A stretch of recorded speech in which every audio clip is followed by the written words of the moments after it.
Information technology centre को subscribe करने के लिए ये वाला बटन दबाएं। वेलकम फ्रेंड्स, मेरे चैनल इंफॉर्मेशन टेक्नोलॉजी सेंटर में आपका स्वागत है। आज हम बात करने वाले हैं इनकम टैक्स का फॉर्म सैलरीड पर्सन कैसे भरे। 2020-21 असेसमेंट ईयर है और 2019-20 का हमारा अकाउंटिंग ईयर है। उस अकाउंटिंग ईयर कहने का मतलब अभी जो साल गया है 2019-20 का, उसका इनकम टैक्स फॉर्म कैसे भरा जाए, उसकी क्या डेट है और सैलरीड क्लास के लिए कितना आसान है ये फॉर्म भरना, इस वीडियो में मैं आपको सब कुछ बताने वाला हूं। लेकिन मेरी आपको सलाह एक ही है कि आप वीडियो को पूरा देखें। अगर पूरा नहीं देखेंगे, कहीं पे भी आपने छोड़ दिया सेक्शन, तो फिर आपसे गलती हो सकती है। वीडियो को देखने के बाद आपसे गलती नहीं होगी, तो इस चीज का आप जरूर ध्यान रखें। तो आइए चलते हैं। सबसे पहले आप या तो गूगल क्रोम खोल लें या मोजिला फायरफॉक्स, आप कोई सा भी ब्राउजर खोल लें। जैसे मैं ये खोल लेता हूं और इस ब्राउजर में यहां जाकर google.com लिख दें। सबसे पहले तो google.com, ठीक है। और इस google.com में एक साइट का नाम लिखें, इनकम टैक्स इंडिया e-filing.gov.in। ध्यान दें, ये बहुत इंपॉर्टेंट है साइट का नाम। आप किसी भी साइट पे मत चल जाना, आप चाहे से यहां से भी नोट कर सकते हैं, मैं डिस्क्रिप्शन में भी दे दूंगा।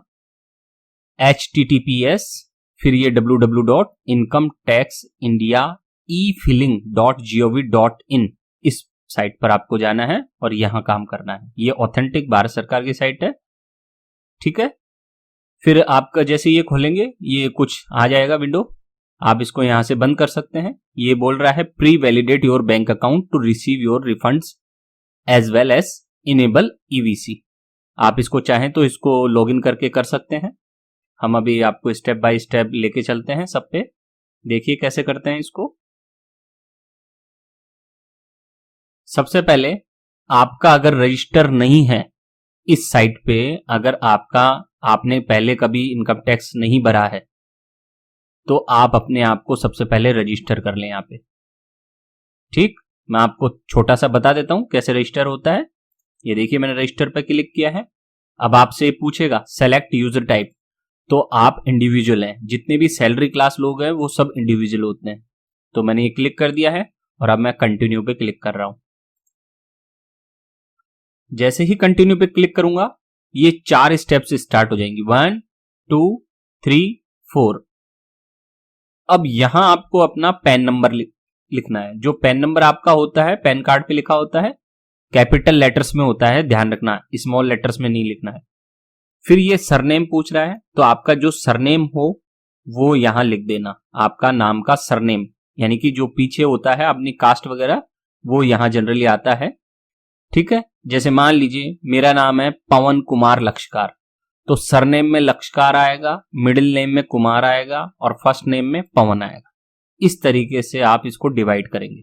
ध्यान देना, ऊपर वाली एंट्री सरनेम की है, बीच वाली एंट्री मिडिल नेम की है और फर्स्ट नेम में आपका फर्स्ट नेम आएगा जो पहले है नेम, ये उल्टा मत कर देना आप। फिर यहां डेट ऑफ बर्थ यहां से सेलेक्ट कर लेना आप, ठीक है। और रेसिडेंशियल स्टेटस में आपको रेसिडेंट ही करना है। क्यों? क्योंकि हम सब भारतीय हैं। अगर आप विदेशी नागरिक होते तब इसमें नॉन रेसिडेंट आता, और फिर इसको कंटिन्यू कर देना है। फिर ये आपसे इस सेकंड स्टेप पे जाएंगे, तब आपको ये आपकी डिटेल्स पूछेगा, रजिस्ट्रेशन के लिए वेरिफिकेशन पूछेगा, आधार नंबर और जितनी भी एंट्रीज होती है आपकी बैंक अकाउंट, ये सब पूछेगा और रजिस्ट्रेशन के लिए यहां बता देगा। अब मैं आपको ये वीडियो इसलिए नहीं समझा पा रहा हूं इससे आगे, क्योंकि मेरा पैन पहले से ही रजिस्टर है। जैसे ही मैं डालूंगा इसमें पैन कार्ड और आगे की डिटेल्स, ये मुझे मना कर देगा कि यू हैव ऑलरेडी रजिस्टर्ड, इसलिए मैं आपको इससे आगे की एंट्रीज नहीं समझा पाऊंगा, ठीक है। लेकिन आगे की एंट्रीज बड़ी सरल है, आप उसे देख कर कर ले। ये हमारा पहला पार्ट हो गया। अब दूसरे पार्ट पे चलते हैं हम वापस से अपनी साइट पे, मेन साइट पे। ये हमारी मेन साइट आ चुकी है। अब यहां से हम, मान लीजिए मैंने कोई फॉर्म भरा है, मैंने आईटीआर का पासवर्ड भूल गया हूं, तो मैं क्या करूंगा, इसका भी तरीका है, मैं सब स्टेप बाय स्टेप बताऊंगा। आप पासवर्ड भूल गए हैं तो ये दिख रहा है पासवर्ड फॉरगेट पासवर्ड वाला ऑप्शन, इसको आप क्लिक करना, ये रीसेट पे क्लिक करना आप, और आप यूजर आईडी की जगह अपना जो पैन कार्ड नंबर है वो डालना है आपको। आपको अपना पैन कार्ड नंबर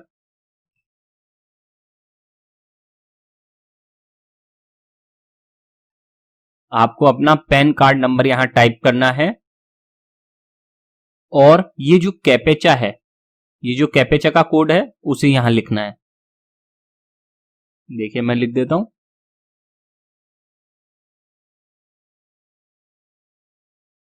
ठीक है। उसके बाद आपको यहां कंटिन्यू करना है, ठीक है। मैंने यूजर आईडी में आपको क्या डालना है, पैन कार्ड नंबर, कैपेचा डाल दिया और यहां कंटिन्यू कर देना है। ये मैंने कंटिन्यू कर दिया है। जैसे ही कंटिन्यू किया है मैंने, इसने ऑप्शन पूछा है कि इस पैन कार्ड के लिए आप क्या चाहते हो। आपको अगर अपना पिछला क्वेश्चन का सीक्रेट आंसर ध्यान है तो आप इस ऑप्शन को चूज कर लेना कि आंसर सीक्रेट क्वेश्चन, जो आपने पहले बार जब भरा होगा और जो क्वेश्चन का आंसर डाला होगा वो डालना पड़ेगा। अगर आप सब कुछ भूल गए हैं तो आप ये करना यूजिंग आधार ओटीपी, इसको सेलेक्ट कर लेना। जैसे ही यूजिंग आधार ओटीपी सेलेक्ट करेंगे ये आपसे बोलेगा आगे कंटिन्यू, आप कंटिन्यू पे क्लिक करना। अब ये आपका यूजर आईडी है और ये आपके आधार नंबर आ गए यहां। अब ये बोल रहा है जनरेट आधार ओटीपी। अब जैसे ही इस पे आप क्लिक करेंगे ना, वैसे ही आपके मोबाइल पर जो आधार नंबर रजिस्टर्ड होगा ना, जो मोबाइल नंबर, उस पर आपके ओटीपी आ जाएगा। तो जो ओटीपी आएगा आप उसे यहां लिखना, ठीक है। ओटीपी आने के बाद उसे ओटीपी को यहां लिख देना, और नया जो पासवर्ड आप चाहते हैं वो यहां लिख देना और कंफर्म पासवर्ड यहां कर देना। अब खास बात, पासवर्ड कौन सा होगा ये भी इंपॉर्टेंट है। यहां कुछ गाइडलाइन दी हुई है, आप देखें, ये देखिए आप गाइडलाइन देख रहे हैं। A password need to be between 18 to 14 characters, 8 से 14 अक्षरों का आपका पासवर्ड होगा, पहली शर्त। दूसरी शर्त, उसमें एक कैपिटल लेटर होगा और कम से कम एक लोअर लेटर होगा, और मस्ट कंटेन एटलीस्ट 1 अल्फाबेट, उसमें अल्फाबेट भी होने चाहिए और न्यूमेरिकल्स यानी कि आपके जो ये डिजिट्स होते हैं 1 2 3 4 5 6 7 8 9, इसमें से भी होना चाहिए। और 1 स्पेशल कैरेक्टर, स्पेशल कैरेक्टर मतलब @ परसेंटेज, डॉलर, ये हैशटैग, स्टार, और जिसके अलावा ब्रैकेट आते हैं, ये सब क्या है, स्पेशल कैरेक्टर्स हैं। आप इनमें से किसी भी स्पेशल कैरेक्टर का प्रयोग करते हुए आप पासवर्ड बना सकते हैं। मेरी सलाह है आपको कम से कम 10 अंकों का आपका पासवर्ड होना ही चाहिए, इससे कम नहीं होना चाहिए आपका, जिसमें आप स्पेशल कैरेक्टर्स जितने ज्यादा हो सके रखें। ये आपकी सेफ्टी के लिए मैं बता रहा हूं, ठीक है। Space is not allowed in password, ये भी ध्यान देना, आप स्पेस यूज ना करें पासवर्ड में, ना आगे करें, ना बीच में करें, ना एंड में करें, कहीं भी स्पेस यूज नहीं होगा। The new password can not be the same as 3 previous password, जो आपके पुराने 3 पासवर्ड आपने डाल दिए हैं, नया पासवर्ड उन तीनों में से कोई भी नहीं होगा, आपको कोई चौथा पासवर्ड बनाना पड़ेगा। अगर आपने 3 बार पासवर्ड चेंज कर लिए अब तक और फिर भूल गए हैं, तो आप सोचे कि मैं पुराना वाला पासवर्ड ही वापिस से डाल लेता हूं, तो ऐसा एक्सेप्ट नहीं होगा। नया पासवर्ड बिल्कुल नया होना चाहिए, पुराने से अलग। फिर आपको यहां पे एंटर न्यू पासवर्ड कर देना है और कंफर्म पासवर्ड पे क्लिक करके यहां अग्री पे क्लिक करना और सबमिट करना, तो आपका नया पासवर्ड सेट हो जाएगा, ठीक। ये हमने दूसरी स्टेप सीख ली है कि अगर हमारा पासवर्ड गुम हो गया है तो हम क्या करें। अब हम आते हैं आगे वापस मेन पेज पे। ये हमारा होम पेज आ गया है, वापस से वही www.incometaxindiaefilling.gov.in होम पेज, ठीक। अब हम यहां से इसको लॉगिन करेंगे, ठीक है।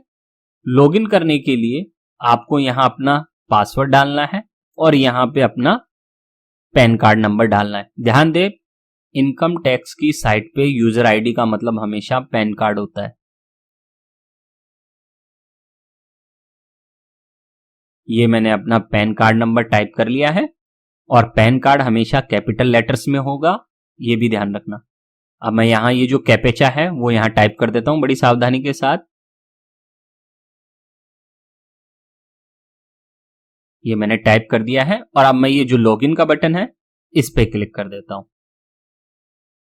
देखिए इसने क्या बोला, invalid code, please enter the code as appearing in the image. इसका मतलब मैंने जो ये कैपेचा कोड था वो गलत भर दिया, तो कैपेचा कोड गलत भर दिया तो इसलिए ये प्रॉब्लम आ गई है। तो अब मैं कैपेचा वापिस से सही भरने की कोशिश करता हूं। देखिए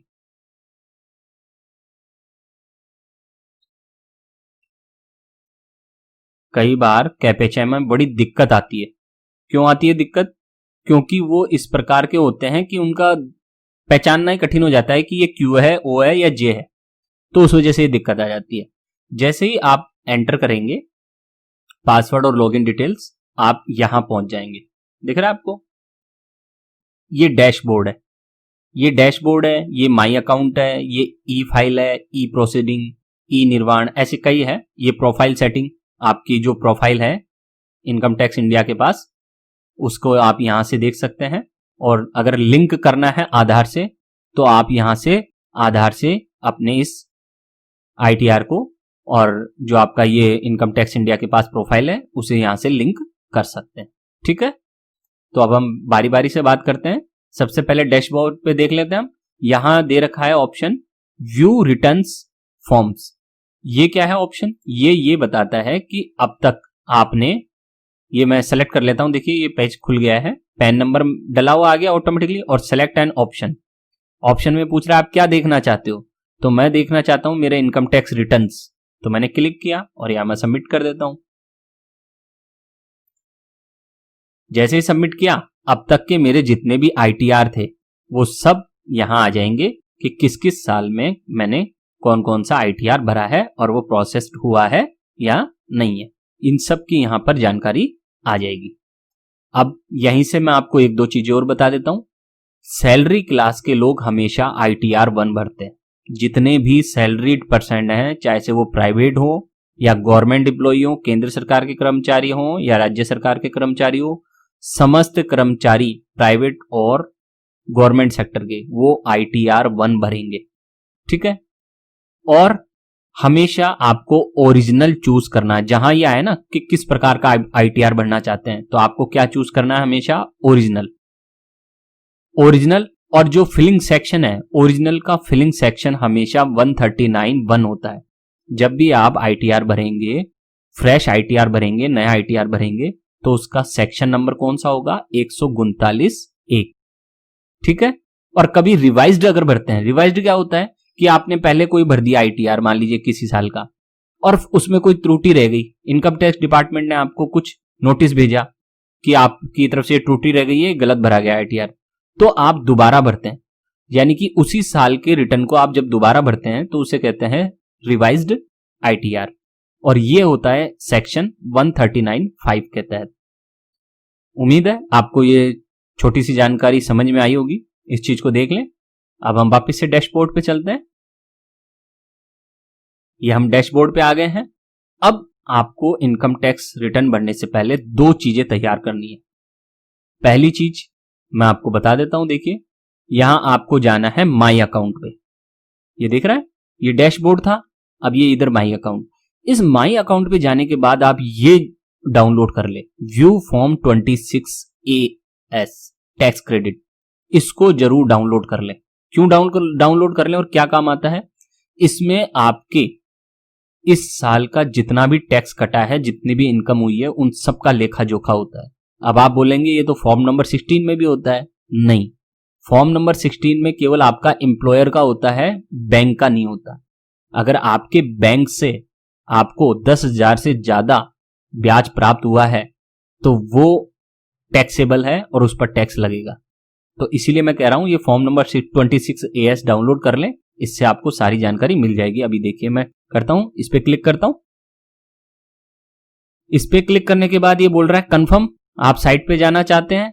हाँ, हम जाना चाहते हैं। मैं क्लिक कर देता हूं, ये हमको दूसरे पेज पे ले जाएगा। अभी ये भी गवर्नमेंट ऑफ इंडिया का है, टीडीएस का है। अब ये यहां बोल रहा है अग्री है आपको conditions, please insist on getting form 1616A from your deductor download only form. ये ठीक है, आप यहां से भी फॉर्म नंबर 16 और 16A क्लिक करके देख सकते हैं। ये देखिए मैं अलग सी दूसरी वेबसाइट पे जा रहा हूं आपके सामने। देखिए आप, ये वेबसाइट खुल रही है, तो ये वैलिड फॉर्म नंबर 16 ये है, ऐसा होता है। इस तरीके से ये बता रहा है कि इस तरीके का फॉर्म ओरिजिनल है जिस पर टीडीएस का चिन्ह आता है भारत सरकार की तरफ से, इसे फॉर्म नंबर 16 कहेंगे। अगर इस फॉर्म में देखिए कहीं भी टीडीएस का चिन्ह नहीं लगा हुआ है, इसलिए ये नकली फॉर्म नंबर 16 है। इसलिए आपके पास जो फॉर्म नंबर 16 है उसे भारत सरकार के इससे मिलान कर ले कि उस पर ये चिन्ह है या नहीं। ठीक है, अब हम इसको बंद कर देते हैं। ये आपको ये समझाने के लिए था कि आपके फॉर्म नंबर 16 सही है या नहीं है। ओके, अब मैं इसको बंद कर देता हूं। अब हम वापिस से अपनी जगह आ गए हैं, अभी जहां थे हम कि अग्री करना था हमको, ये मैं अग्री कर देता हूं और प्रोसीड कर देता हूं। अब प्रोसीड करने के बाद आपको ये दिख रहा है यहां पे कुछ, ठीक है। आपको नीचे आना है, कहां आना है, यहां पे click view tax credit form 26AS, आपको इस पे क्लिक करना है। हम ये फॉर्म नंबर 26AS डाउनलोड करने की कोशिश कर रहे हैं, जिससे हमें सारी इनकम का पता चलेगा हमारी। अब यहां असेसमेंट ईयर पूछेगा। अब देखो यहां असेसमेंट ईयर 2021-22 दिया हुआ है, लेकिन असेसमेंट ईयर 2021-22 तो है ही नहीं। अपना तो कौन सा है, 20-21, क्योंकि असेसमेंट ईयर हमेशा अकाउंटिंग ईयर से एक साल आगे चलता है। तो अकाउंटिंग ईयर तो कौन सा है, 2019-20 में आपका टैक्स कटा है और उसे आप अभी 2020 में भर रहे हैं, तो आपका अकाउंटिंग ईयर तो हुआ 19-20 और असेसमेंट ईयर हमेशा एक साल आगे यानी कि 2020-21 होगा। ठीक है, फिर इसको व्यू एज HTML कर ले, HTML, और यहां इसको क्लिक करें व्यू एंड डाउनलोड पे। ये मैंने क्लिक किया। अब व्यू एंड डाउनलोड पे क्लिक करने के बाद आपका डाउनलोड नहीं होगा, उसके लिए आपको क्या करना पड़ेगा, ये वाला बटन दबाना पड़ेगा, एक्सपोर्ट एज PDF। ठीक है, अब मैं इस फाइल को एक्सपोर्ट एज PDF करता हूं, अब डाउनलोड होगा, देखना। अब ये डाउनलोड के लिए बोल रहा है, यहां से डाउनलोड हो जाता है। आप सेव कर लें इस फाइल को, है ना, सेव कर लें। मैं इसको डायरेक्ट आपको खोल के दिखा रहा हूं। ठीक, मैं इसको खोल के दिखा देता हूं। अभी आपको डायरेक्ट फायरफॉक्स में खोल के दिखा रहा हूं मैं इसको। ये देखिए, ये मेरा फॉर्म नंबर 26AS भारत सरकार की तरफ से आ चुका है। ये TDS का साइन है, इसका मतलब है ये ओरिजिनल फॉर्म है। ठीक है, अब हम आगे बढ़ते हैं। इसमें हम आगे बढ़ेंगे तो यहां पे आपका नाम, पैन नंबर, ये सब आ जाएगा। स्टेटस ऑफ पैन एक्टिव आ जाएगा। फाइनेंशियल ईयर कौन सा है, 19-20। असेसमेंट ईयर कौन सा है, 2020-21। जैसा कि मैंने बताया, हमेशा फाइनेंशियल ईयर से आगे चलता है एक साल असेसमेंट ईयर। फिर यहाँ आपका एड्रेस आ जाएगा, ये सारा एड्रेस आ गया। ठीक है, अब आप देख सकते हैं ये सीरियल नंबर 1, ये सीरियल नंबर 1, ये मेरा पहला डिडक्टर है। यहाँ पे ये मेरा पहला डिडक्टर है कि मैं किस संस्थान में काम करता हूं। सीरियल नंबर 1 पे उसका नाम आएगा। फिर जो संस्थान है उसका 10 नंबर आएगा, और कितना टोटल अमाउंट पेड, उसने मुझे कितना पेमेंट किया है पूरे साल भर में, 2019-20 के सेशन में 1 अप्रैल 2019 से 31 मार्च 2020 तक कितना पेमेंट किया है वो यहां आ जाएगा। और मेरा कितना टैक्स काटा है वो इस जगह दिखाई देगा। और टोटल TDS डिपॉजिटेड ये यहां पे आ गया। ये दोनों चीजें हमेशा बराबर रहेगी, यहां पे हमेशा ये दोनों चीजें बराबर रहेंगी। आप देख सकते हैं मेरा टैक्स कितना कट रहा है, यहां पे आपको साफ नजर आ रहा है। ठीक है, यहां से सीरियल नंबर 1 2 3 से लेके 11 तक है, ये आपके ट्रांजेक्शन्स है, ये सारी कि कौन कौन से महीने में आपका कितना कितना टैक्स कटा है आप यहां से पता कर सकते हैं। ये नीचे से स्टार्ट होती है लिस्ट, ध्यान रखना, ऊपर से नहीं। 30 अप्रैल 2019, 31 मई 2019, फिर जून, जुलाई, अगस्त, सितंबर, अक्टूबर, नवंबर, दिसंबर, फिर जनवरी और फरवरी। तो पहले महीने में कितना टैक्स कटा, फिर दूसरे महीने में, तीसरे महीने में, चौथे महीने में, ऐसे करते करते आप ऊपर आ सकते हैं इसको। ठीक है, तो इस तरीके से ये डिटेल होती है। फिर अगर आपका बैंक ने टैक्स काटा होता, ध्यान से सुनना, अगर आपका बैंक ने टैक्स काटा होता तो जैसे ये सीरियल नंबर 1 है, यहां सीरियल नंबर 2 आता और यहां आपके बैंक का नाम आता और लिखा हुआ आता कि आपके बैंक ने आपका कितना टैक्स काटा है। लेकिन मेरी यहां एंट्री नहीं आ रही है, इसका मतलब मेरे इस साल बैंक में इतनी डिपॉजिट थी ही नहीं कि बैंक मेरा टैक्स काट लेता। ठीक है, उम्मीद है आपको ये फॉर्म नंबर 26 समझ में आ गया है पूरा का पूरा। ये देख लीजिए ऐसे होता है, आप इसे डाउनलोड करके रख लें, ये काम की चीज होती बड़ी। ये हो गया हमारा। अब हम चलते हैं हमारे साइट पे। कौन सी साइट? इनकम टैक्स की साइट पे वापस से। हम वापस से अब कहां गए हैं? पोर्टल, वही इनकम टैक्स फिलिंग वाले पे। हम जहां डैशबोर्ड पे हैं, ये डैशबोर्ड आ चुका है हमारा, इस डैशबोर्ड पे आ चुके हैं। अब हमको भरना है अपना इनकम टैक्स फॉर्म, इस साल का 2019-20 फाइनेंशियल ईयर का भरना है। ठीक है, तो अब आपको किस पे क्लिक करना है? ई फाइल पर। ये दिख रहा है ई फाइल, इस पे क्लिक करने के बाद आपको आना है इनकम टैक्स रिटर्न पे। यहां आना है इनकम टैक्स रिटर्न पर, तो मैं इस पे क्लिक कर देता हूं। अभी देखिए ये बोल रहा है कि इनकम टैक्स रिटर्न के लिए आपको यहां आना, आ गए हैं आप लोग। अब मैं यहां से एक नया फॉर्म भर लेता हूं।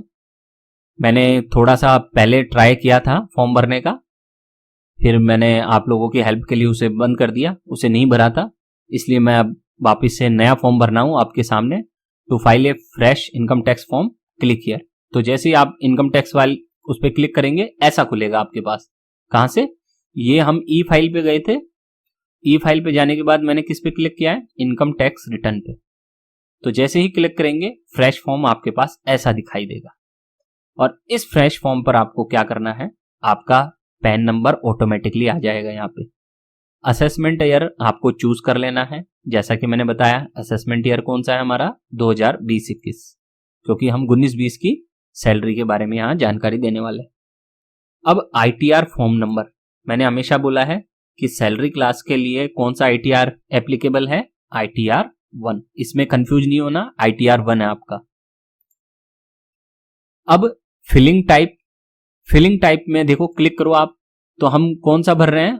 ओरिजिनल/रिवाइज्ड रिटर्न, इसको क्लिक कर लेना। अब आप सोचोगे सर आपने तो बताया रिवाइज्ड को क्लिक नहीं करना है, लेकिन गवर्नमेंट ऑफ इंडिया ने एक ही ऑप्शन दे रखा है हमारे पास, तो इसी को हमें क्लिक करना होगा। ठीक है, अब सबमिशन मोड, इस पे देखिए ये सबमिशन मोड, इसमें क्या करना है? मैंने इसको किया प्रिपेयर एंड सबमिट ऑनलाइन। मुझे प्रिपेयर भी ऑनलाइन करना है और सबमिट भी ऑनलाइन करना है, मैं ऑफलाइन कुछ नहीं करना चाहता हूं, तो हमें इसको चूज करना है।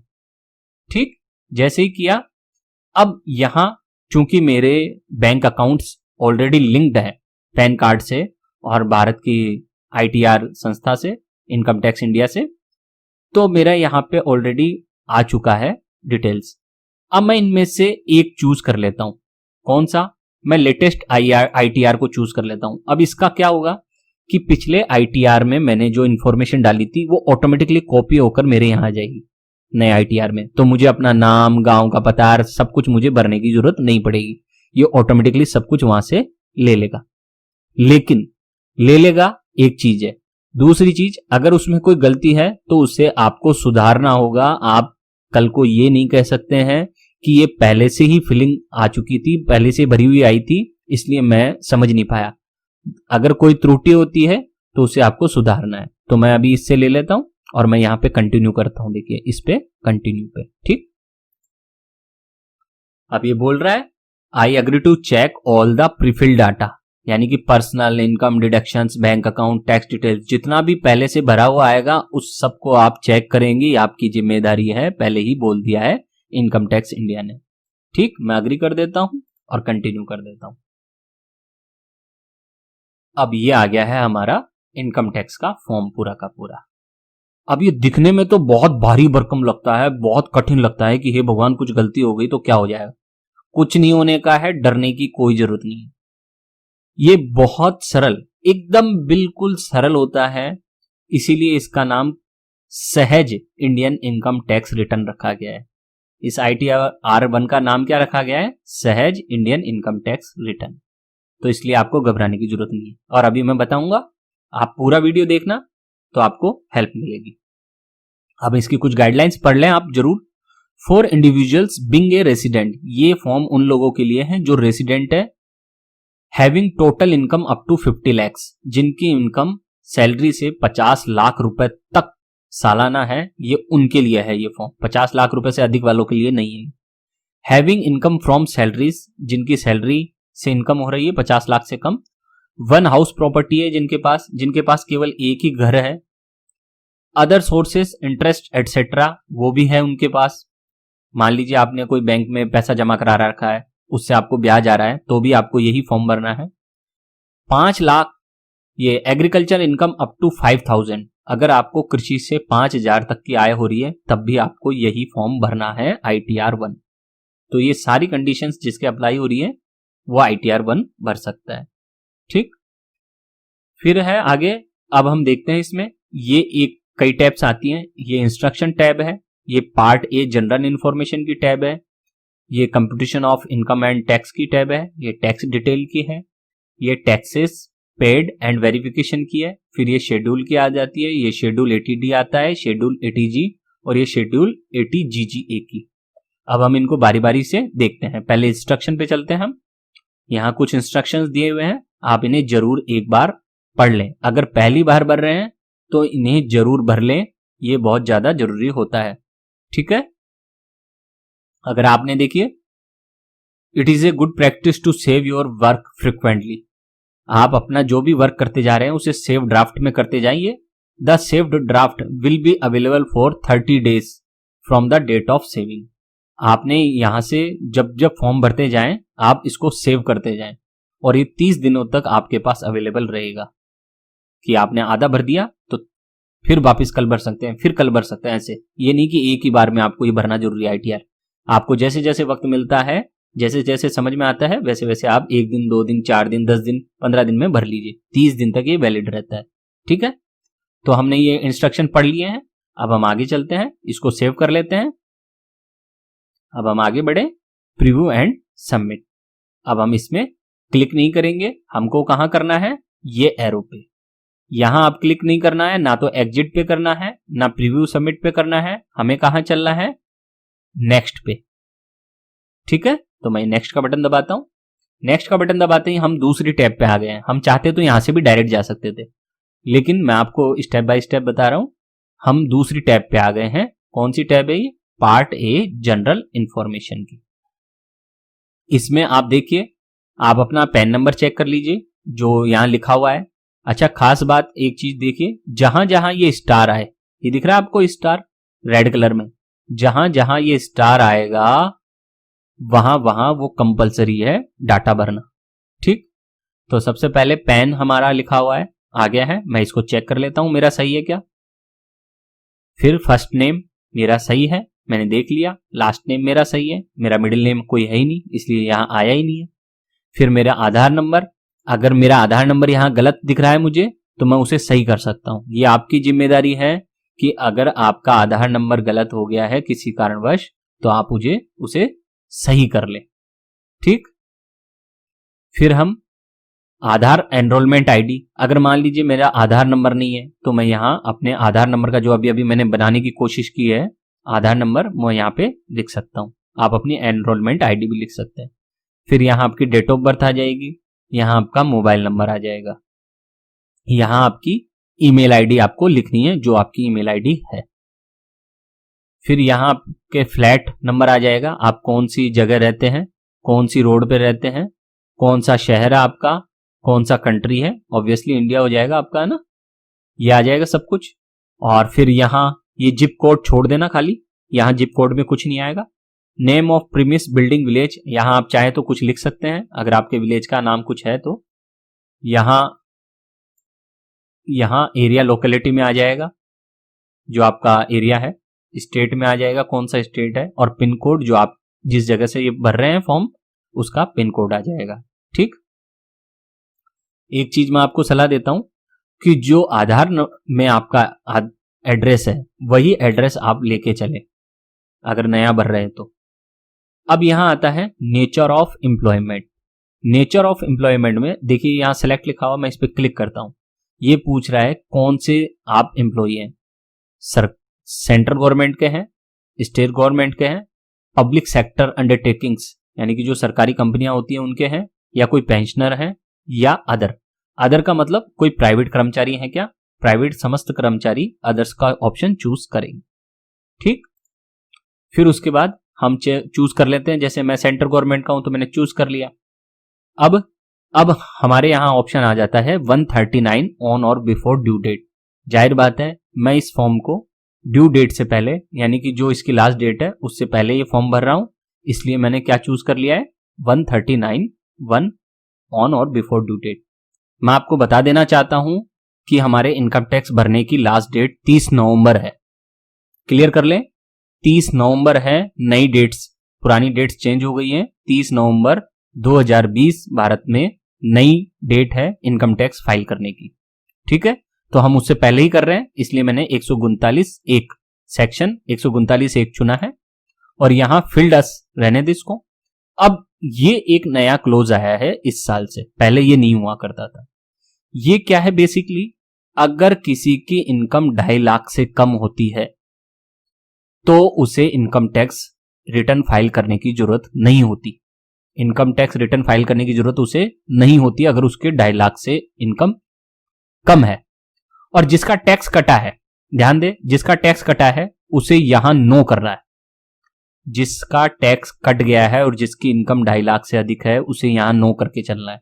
लेकिन मान लीजिए कोई व्यक्ति ऐसा है कि जिसकी इनकम 2.5 लाख से कम है, लेकिन उसके कुछ नियम लग रहे हैं जिसके कारण उसे आईटीआर भरना जरूरी है। ऐसा कौन सा व्यक्ति है जिसकी 2.5 लाख से कम सैलरी है और फिर भी उसे इनकम टैक्स रिटर्न भरना होगा? तो वो ये व्यक्ति हैं। देखिए, पहला वो व्यक्ति है जिसके अकाउंट में 1 करोड़ रुपए का ट्रांजैक्शन हुआ हो, 1 करोड़ रुपए का। दूसरा वो व्यक्ति है जिसने 2 लाख रुपए तक का विदेश में जाकर खर्च किया हो, 2 लाख रुपए विदेश में जाकर खर्च किया हो। तीसरा वो व्यक्ति हो सकता है जिसने 1 लाख रुपए का बिजली का बिल चुकाया हो पिछले साल। अब भले ही उसकी सैलरी 2.5 लाख से कम हो, लेकिन अगर इन तीनों में से कोई भी केस उसके एप्लीकेबल है तो उसे आईटीआर भरना पड़ेगा। अब मान लीजिए मेरी 2.5 लाख से कम है तो मैं यहां ऑप्शन क्या चूज करूंगा, यस। और मैं मान लीजिए मैंने पिछले साल 1 लाख से ज्यादा बिल चुकाया है तो मैं यहां यस करके और फिर आगे बढ़ूंगा। ठीक है, इस तरीके से काम करना है। लेकिन चूंकि मेरे तो पहले से ही टैक्स कटा हुआ है, मेरी इनकम 2.5 लाख से अधिक है, इसलिए मैं रिटर्न भर रहा हूं, इसलिए ये चीजें मेरे लिए एप्लीकेबल नहीं होगी। इसलिए मुझे यहां यस की जगह क्या चुनना है, नो। और जैसे ही नो चुनेंगे ये सब बंद हो जाएंगे आपके। ठीक है, अब हम आगे बढ़ते हैं। तो आप यहां देख सकते हैं, यहां कुछ नहीं भरना है, यहां कोई जगह नहीं आ रही है भरने की, आपको यहां कुछ भरना भी नहीं। क्लियर है? अब सेव ड्राफ्ट जरूर कर लें। हमने दूसरे पेज को भर लिया, अब मैं सेव ड्राफ्ट कर देता हूं। हो गया सेव। अब फिर से नेक्स्ट पे चलना है, प्रीव्यू एंड सबमिट नहीं करना है। अब मैं नेक्स्ट पे जा रहा हूं, ये नेक्स्ट पे गया। अभी हमारा नेक्स्ट पेज खुल गया है, नेक्स्ट पेज आए। अब हम तीसरे पेज पे आ चुके हैं। पहला इंस्ट्रक्शन का था, दूसरा जनरल इंफॉर्मेशन का था, तीसरा कंप्यूटेशन ऑफ इनकम टैक्स का आ चुका है। यहां पहले से ही मेरी ग्रॉस सैलरी और सैलरी एज पर सेक्शन 17(1) आ चुकी है। अगर नहीं आई हो तो कैसे चेक करें? अब आते हैं हम काम की चीज पर। यहां आते हैं, यह है मेरा फॉर्म नंबर 16। फॉर्म नंबर 16 है ये मेरा, पिछले साल का सेशन 1 अप्रैल 2019 से 31 मार्च 2020 तक का ये मेरा सेशन रहा है जहां मेरा टैक्स कटा है। ये मेरा टोटल टैक्स डिडक्शन है, आप देख सकते हैं। तो इस प्रकार से ये है, ये तो है पार्ट ए, ये आपके काम का नहीं है। पार्ट ए आपके काम का नहीं है इनकम टैक्स भरते हुए। तो फिर कौन सा काम का है? नीचे आइए आप, ये आपको आपके एम्प्लॉयर ने दिया होगा फॉर्म नंबर 16 का पार्ट बी, ये आपके काम का है। इसी के द्वारा आपको इनकम टैक्स रिटर्न भरना है। अब इसकी जानकारी हम चेक करते जाते हैं और उसके आधार पर हम भरते जाते हैं। ठीक है, तो हम देखते हैं इसमें।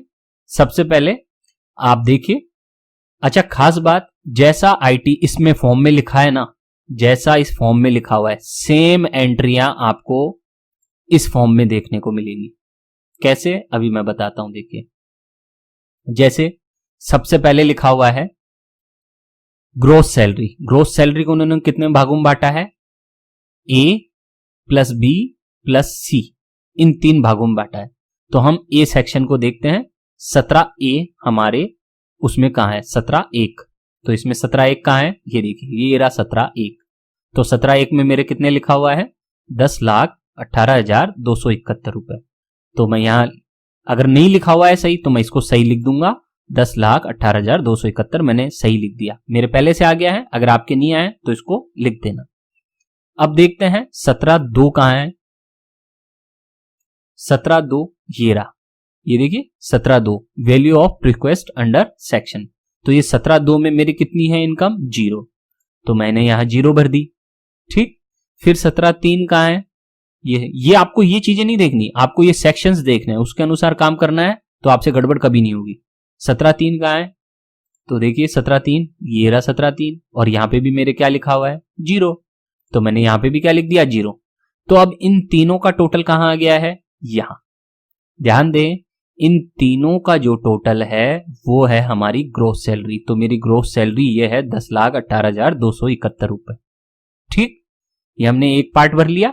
अब हम नीचे चलते हैं, अब हरता है हमारा ये पॉइंट नंबर 2। ये है लेस से संबंधित, कौन कौन से अलाउंस आपने लिए हैं और लेस करवाना है आपको, वो यहां है। अब यहां से सेलेक्ट करना है आपको। जैसे मान लीजिए आप इसको क्लिक करेंगे तो यहां कई ऑप्शंस आ जाएंगे, कौन कौन से आपको अमाउंट मिले थे और उनको लेस करवाना है आपको। तो जैसे सिंपल सा सबसे बड़ा जो अमाउंट होता है वो जनरली सबके एप्लीकेबल होता है, वो होता है house rent, HRA। Section 10(13)A allowance to meet expenditure incurred on house rent. जिन जिन लोगों को HRA मिलता है वो सब इसको क्लिक करेंगे। क्लिक करने के बाद आप अपने जाएंगे फॉर्म नंबर 16 पे। फॉर्म नंबर 16 पे हम चलते हैं। अब यहां ढूंढना है HRA कहां है। अब HRA मत ढूंढना, आप क्या ढूंढना, सेक्शन 10(13)A कहां है। मैंने कहा शब्दों से कभी भी नहीं ढूंढना है, आपको क्या ढूंढना है इनकम टैक्स में हमेशा सेक्शन कौन सा है। तो सेक्शन 10(13)A कहां है ये ढूंढो। तो देखिए ये रहा सेक्शन 10(13)A मेरे फॉर्म नंबर 16 में ये रहा, house rent allowances under section. अब मेरे ये 0 लिखा हुआ है, आपके हो सकता है मेरे को HRA नहीं मिलता है इसलिए मेरे ये 0 लिखा हुआ है। अगर आपके यहां जो रकम लिखी हो मान लो आपको 10,000 मिले, यहां पे लिखा हुआ है 10,000, तो आप सिंपली क्या करना, यहां आकर 10,000 लिख देना। ये मैं 10,000 लिख देता हूं। अब जैसे ही मैं 10,000 लिखूंगा, देखना प्रभाव देखना, यहां 10,18,271 दिख रहा है मेरे को अभी पेमेंट। अब ये नेट सैलरी देखना मेरी घट जाएगी, देखना 10,08,271 हो गई। जैसे मैंने क्लिक किया यहाँ पे ये घट गई है, क्यों, क्योंकि मैंने 10,000 का डिडक्शन यहां दिखा दिया है जो मुझे HRA में मिला था और जो मुझे फॉर्म नंबर 16 में दिख रहा है। ठीक है, तो मेरे ये एप्लीकेबल नहीं है इसलिए मैं इसको हटा देता हूं और इसको मैं क्या कर देता हूं 0। अब जैसे ही 0 करूंगा ये वापिस से क्या हो जाएगा, देखिए अभी तो 10,08,271 दिख रहा है ना। अब मैं इस पर क्लिक करता हूं, ये देखिए कितना हो गया वापिस से 10,18,271, दोनों सेम हो गया। अब आपके मान लीजिए ये एप्लीकेबल नहीं है, कोई और एप्लीकेबल है, आप लीव ट्रेवल कंसेशन आपने लिया है या आपने अर्न्ड लीव एनकैशमेंट करवाया है, रिटायरमेंट हुआ आपका और आपने क्या किया कि एनकैश करवा लिया EL को, तो फॉर्म नंबर 16 में जाना है और सेक्शन 10(AA) ये आपको ढूंढना है। अब सेक्शन 10AA आपको ढूंढना है, तो ये आपको ये मिल गया, देखिए cash equivalent of leave salary encashment under section 10। तो ये 10AA में जितनी रकम हो वो आपको यहां फिल कर देनी है। अच्छा, किसी के मान लीजिए एक से ज्यादा एप्लीकेबल है, जैसे मान लीजिए मेरे हाउस रेंट भी एप्लीकेबल है और मेरे ये एनकैशमेंट भी एप्लीकेबल है, तो मैं क्या करूंगा यहाँ ऐड कर लेता हूं, ऐड करके और मैं यहाँ पे ये एनकैशमेंट वाला कर देता हूं। ठीक, तो अब मैं यहाँ दोनों रकम भर दूंगा। मैं यहाँ सेक्शन 10(13)A में मुझे HRA कितना मिला, जितना मिला मैं यहाँ लिख देता हूं 0 मान लीजिए, और अर्न्ड लीव एनकैशमेंट में मेरे को कितनी मिली, मैं अपने फॉर्म नंबर 16 में देखूंगा मुझे कितना मिला एनकैशमेंट में 0 रुपए मिला है, तो मेरे को तो 0 हो गया। तो 0 की एंट्री आपको कभी भी यहां नहीं दिखानी है, 0 की एंट्री आपको नहीं दिखानी है। अगर आपकी कोई वैल्यू है, कोई पैसा मिला है तभी उसकी एंट्री दिखानी है, वरना आपको ये एंट्रियां नहीं दिखानी है। ये केवल आपको समझाने के लिए मैंने बताया। तो मैं इसको हटा देता हूं, डिलीट कर देता हूं, ये मेरे एप्लीकेबल में नहीं है और यहां मैं इसको सेलेक्ट छोड़ देता हूं इसको। तो अब मेरी पुरानी सैलरी वापस से हो गई है 10,18,271, 10,18,271। अब हम आगे बढ़ते हैं, ये हमने पढ़ लिया, देख लिया इसको, थर्ड पॉइंट को। अब फोर्थ पॉइंट आता है डिडक्शन का। ये जो डिडक्शंस है ये तीन चीजों से मिलकर बना है, A plus B plus C. A B और सी का योग है ये डिडक्शन 50,000। स्टैंडर्ड डिडक्शन सबको 50,000 का दिया गया है भारत सरकार के द्वारा, इसलिए यहां कुछ भी नहीं करना है, ये ऑटोमेटिकली 50,000 लिखा हुआ आ जाएगा, यहां 50,000 लिखा हुआ आ जाएगा, यहां 00 लिखा हुआ आ जाएगा, इसलिए आपको यहां कुछ नहीं करना है। जैसे ही 50,000 मेरा डिडक्शन कटा सैलरी में से, अब मेरी नेट सैलरी कितनी हो गई है घटकर 10,18,271 की बजाय कितनी हो गई है 9,68,271। ठीक है, आप फॉर्म 16 में चलेंगे तो मेरी सैलरी पहले कितनी थी, देखिए 10,18,271। अब देखिए, अब इसमें मैं नीचे चलता हूं ना तो स्टैंडर्ड डिडक्शन मुझे यहां पे भी दिखेगा, ये देखिए स्टैंडर्ड डिडक्शन अंडर सेक्शन 16 50,000। अगर मान लीजिए यहां कोई त्रुटि होती तो मैं इसको क्या कर लेता, सही कर लेता। ठीक है, तो ये यहां 10,18,271 के बाद डिडक्शन हुआ मेरा 50,000। ये देखिए स्टैंडर्ड डिडक्शन, ये आपको लिखा हुआ दिख रहा है, ये मेरे यहां लिखा हुआ है स्टैंडर्ड डिडक्शन अंडर सेक्शन 16 आई ए, और ये सेक्शन आई ए ही है, ये देखिए आई ए, तो ये 50,000। फिर ये 00 हो जाएगा आपका। ठीक, तो अब आपकी सैलरी हो गई है 9,68,271। हम हमारे फॉर्म नंबर 16 में देखते हैं कितनी हो गई हमारी सैलरी। आप देख सकते हैं अब हमारी सैलरी भी फॉर्म नंबर 16 में कितनी दिखाई दे रही है 9,68,271। तो आपको क्लियर हो गया, दोनों जगह डाटा सेम चल रहे हैं मेरे। ठीक है, अब हम आगे बढ़ते हैं। अब आता है ये B2 पॉइंट। B2 पॉइंट किसके बारे में है, टाइप ऑफ हाउस प्रॉपर्टी। आपकी कौन सी हाउस प्रॉपर्टी है और उस पर आप कितना EMI चुका रहे हैं, कितना ब्याज चुका रहे हैं, कितना प्रिंसिपल अमाउंट है और कितना इंटरेस्ट अमाउंट है। मान लीजिए आपने कोई लोन लिया हुआ है और आपका घर सेल्फ ऑक्यूपाइड है, तो आप यहां जो इंटरेस्ट पेबल है वो यहां लिख देंगे। अब ये इंटरेस्ट पेबल कहां से मिलेगा आपको, ये आपको मिलेगा अपने बैंक से, वो एक सर्टिफिकेट देंगे जिसे इंटरेस्ट सर्टिफिकेट के नाम से जानते हैं।